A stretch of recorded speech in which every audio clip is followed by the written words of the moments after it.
कौन भइल ऐसन हमरा से कसूर ए गोरी, कौन भइल ऐसन हमरा से कसूर ए गोरी, काहे कोई दिलू अपना से दूर ए गोरी, काहे कोई दिलू अपना से दूर ए गोरी।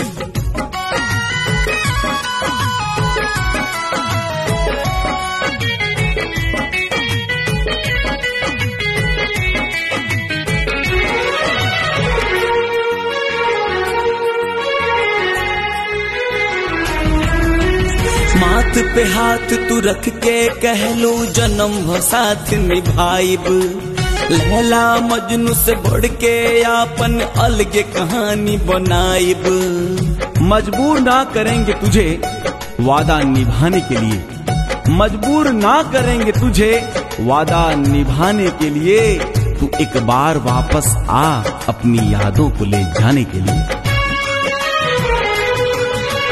माथ पे हाथ तू रख के कहलू जन्म हो साथ निभाइब, लैला मजनू से बढ़ के आपन अलगे कहानी बनाइब। सपना ऐसन तू देखवलू हो गइल चूर ए गोरी, कोई दिलू हमके अपना से दूर ए गोरी, काहे कोई दिलू अपना से दूर ए गोरी।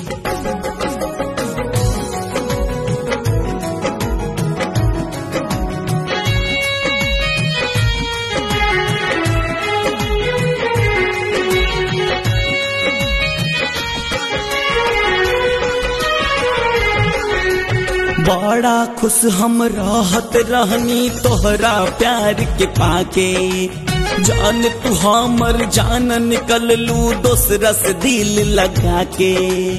तेरी चाहत में रुसवा यूं सरे बाजार हो गए, तेरी चाहत में रुसवा यूं सरे बाजार हो गए, हमने ही दिल खोया और हम ही गुनहगार हो गए।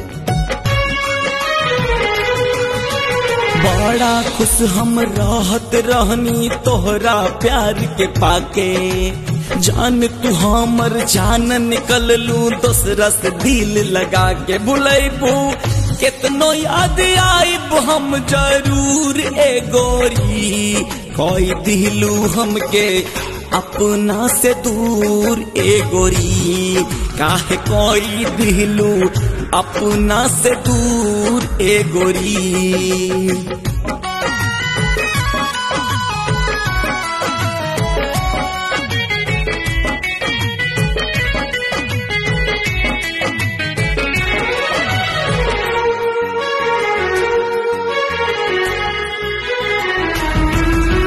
कृष्णा कहत रहू हमके अपना के कहलू राधा, पिंटू जितेंद्र पूछेला तो से काहे बदलल इरादा।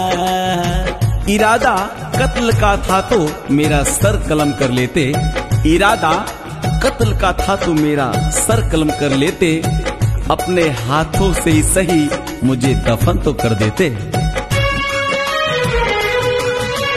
कृष्णा कहत रहू हमके अपना के कहलू राधा, पिंटू जितेंद्र पूछेला तो से काहे बदलल इरादा। पावलू दोसरा में कावन दू कस्तूर ए गोरी, कोई दिलू हमके अपना से दूर ए गोरी, काहे कोई दिलू अपना से दूर ए गोरी।